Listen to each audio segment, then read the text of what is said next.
But see, one thing that you must understand about marriage is that when you get married, you become one with the person that you're married to, and your body no longer belongs to you, but the wife has authority over the husband, and the husband over the wife.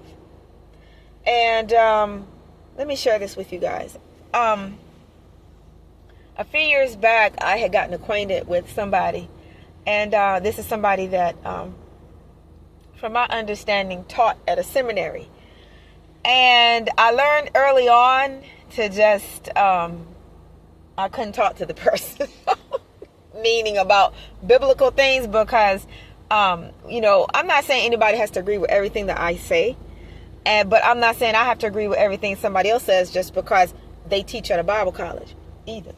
So, the person and I had gotten into the conversation about reasons. I think we were talking about reasons to get married.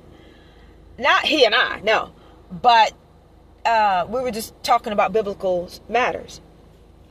And the person was saying that sex is a good reason to get married. And I disagreed with the person. I'm sure I disagreed with the person. And I don't know how that conversation went. It was a while, it was years ago, but we just never really agreed on too much of anything. And me, I'm pretty strong-willed and strong-minded, and I'm not ignorant to the Holy Scriptures, and I've been in and out of the Bible since I was a little child. I can remember being a little kid reading the beginning of the book of Genesis. Even when I was a little kid, I remember sitting in my parents' home on the couch, and like I said, at my home we had this huge white Bible, and I remember it had pictures in it, and I used to the part of the Bible, in the beginning God created the heaven and the earth. I've been reading that since I was a child, so I've always had a knowledge of Father. So when I get into discussions with people that teach or whatever, at colleges or whatever, it's like, okay, regardless of what they say, I'm not going to change my mind about what I believe. But anyway, that's a whole nother topic, I guess. But anyway, we were talking about marriage, and the person felt that if a person is having a problem in their flesh, that's a good reason to get married. Now, according to the Holy Scriptures, I can kind of see where the person was coming from when it said, the Bible reads, nevertheless, in verse 2 of chapter 7 of 1 Corinthians, nevertheless, to avoid fornication, let every man have his own wife, and let every woman have her own husband.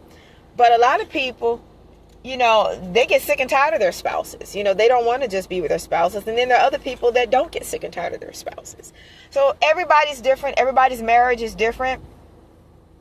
But God's intent was for you to be married. Now, I'm not saying you have to be. No. See, society will place this pressure on you to make you feel like you have to be married. No, you don't. And I think they're drawing that. A lot of times people are drawing that from the whole thing with Adam and Eve. Yes, God married Adam and Eve together, but that doesn't mean that the creations that came forth from them had to get married. You don't have to get married, but fornication is forbidden. So people that choose, people that choose not to get married may have problems in their flesh. But God is saying that to avoid fornication, meaning to avoid that situation, let every man have his own wife and every woman have her own husband. But at the same time, the perspective that I was coming from with this discussion that I was having with this person is, who would want somebody to marry them just for sex? And then a lot of people have the mindset they can get that anywhere. But then, of course, it's going to come with consequences, because now you're standing in damnation. And then if somebody is not a believer and they are already a sinner, well, you're taking on more demons than you already have. Because see, one thing about fornication, it introduces demonic spirits in your spirit. Because the two are now one, not only in flesh, but in spirit. So in actuality, when you have sex outside of marriage, You're having sex with demons.